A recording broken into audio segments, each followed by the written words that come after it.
desain grafis. Ada yang tahu sebelumnya desain grafis itu apa? Tidak, Bu. Oke. Apa sih desain grafis itu?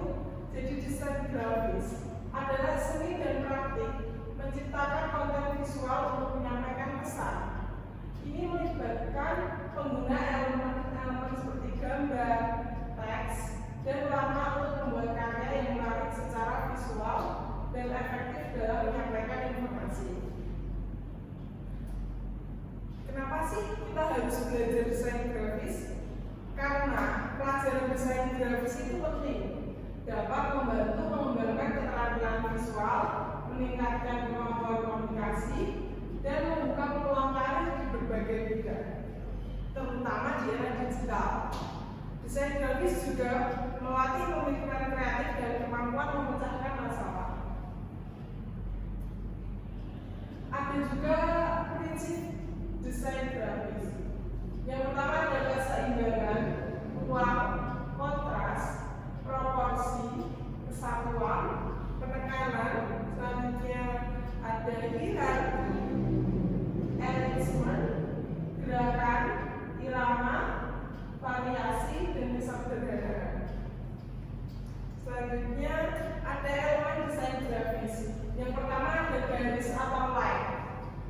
Elemen dasar yang menghubungkan dua titik dan dapat digunakan untuk berbagai keperluan, seperti membentuk struktur, pola, atau mengarahkan pandangan.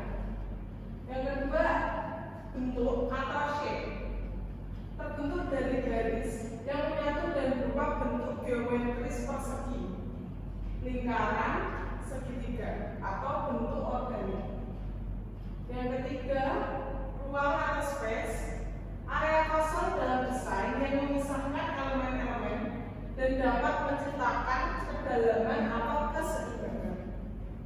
Selanjutnya, warna atau color, elemen penting yang dapat membangkitkan emosi, menciptakan kontras, dan memberikan identitas pada desain. Selanjutnya ada warna atau color, elemen penting yang dapat membangkitkan emosi, menciptakan kontras, dan memberikan identitas pada desain. Lalu tekstur, memberikan kesan permukaan pada elemen desain seperti halus, kasar, atau mengkilap. Dan terakhir itu ada ukuran atau size, perbandingan ukuran antara elemen desain yang dapat digunakan untuk menciptakan penekanan hierarki. Tadi apa aja elemen desain grafis, Mbak Dela? Garis, Terus? bentuk, Terus? ruang, Oke. Mbak Vina tadi elemen desain grafis apa aja ya? ada size atau ukuran, warna sama tekstur. Oke. Selanjutnya masih ada nilai atau value. Perbedaan dalam terang dalam warna yang dapat digunakan untuk menciptakan dimensi dan kedalaman. Dan terakhir ada tipografi, penggunaan huruf dan teks dalam desain, termasuk pemilihan jenis huruf, ukuran, dan gaya. Selanjutnya, software atau perangkat lunak desain grafis. Perangkat lunak desain grafis adalah program komputer yang digunakan untuk membuat, mengedit, dan memanipulasi konten visual. Perangkat lunak ini menyediakan berbagai alat untuk bekerja dengan gambar raster atau bitmap dan vektor, serta berbagai elemen desain lainnya seperti teks, warna, dan bentuk. Beberapa perangkat lunak desain grafis yang populer termasuk Adobe Photoshop, Adobe Illustrator, CorelDRAW, Inkscape, GIMP, Canva, dan Affinity Designer. Selanjutnya ada langkah-langkah sederhana membuat desain. Apa aja sih cara membuat desain itu? Yang pertama, kita dapat menentukan tujuan desain kita dulu, lalu menentukan target audiens kita, mau seperti apa desainnya, lalu mengumpulkan referensi dan inspirasi supaya bisa jadi contoh buat kita, dan apa ya, biar kita ada pandangan mau seperti apa kita membuat desainnya.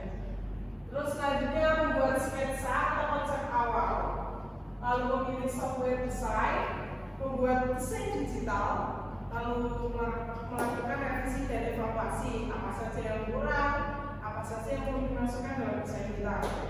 Yang terakhir itu menyimpan dan mengekspor desain. Lalu selanjutnya ada contoh desain grafis. Ini bisa kalian lihat contoh desain grafis yang sudah dibuat. Nanti bisa jadi kayak begini. Oke, sampai sini paham apa itu desain grafis? Oke, lanjut ya. Selanjutnya fungsi utama desain grafis. Yang pertama, menyampaikan pesan visual, meningkatkan pengalaman pengguna, mempermudah penyampaian informasi, dan membangun identitas brand. Lalu ada juga jenis-jenis desain grafis. Yang pertama, desain identitas visual atau visual identity design. Menciptakan elemen visual yang merepresentasikan merek atau perusahaan seperti logo, palette warna, dan tipografi. Yang kedua ada desain pemasaran dan periklanan atau marketing and advertising design.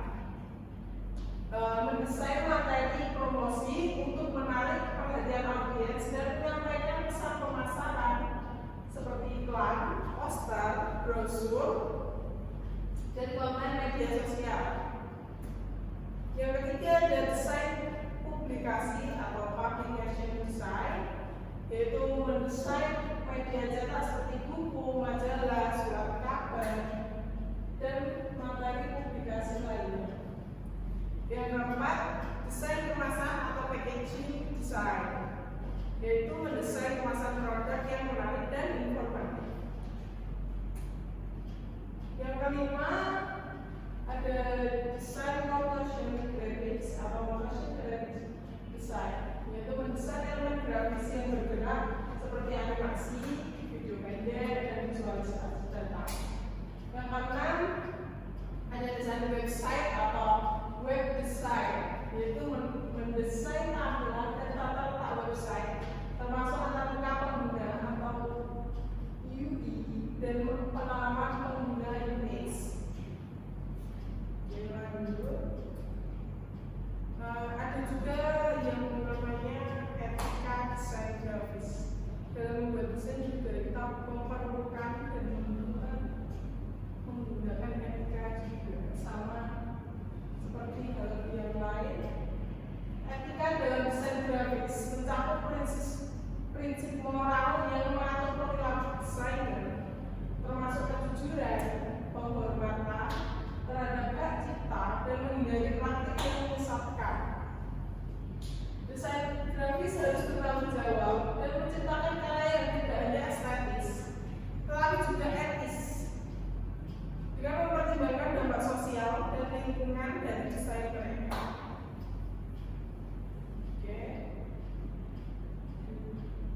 langsung kesimpulan.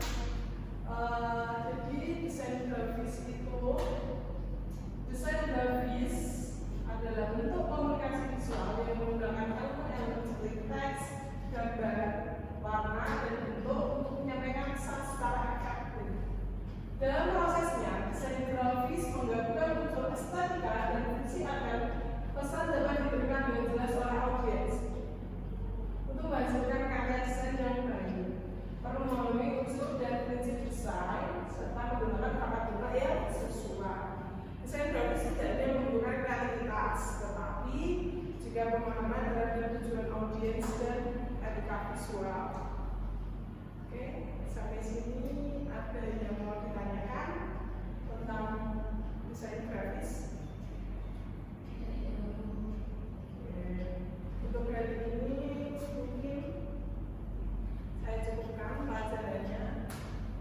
Terima kasih. Assalamualaikum warahmatullahi wabarakatuh.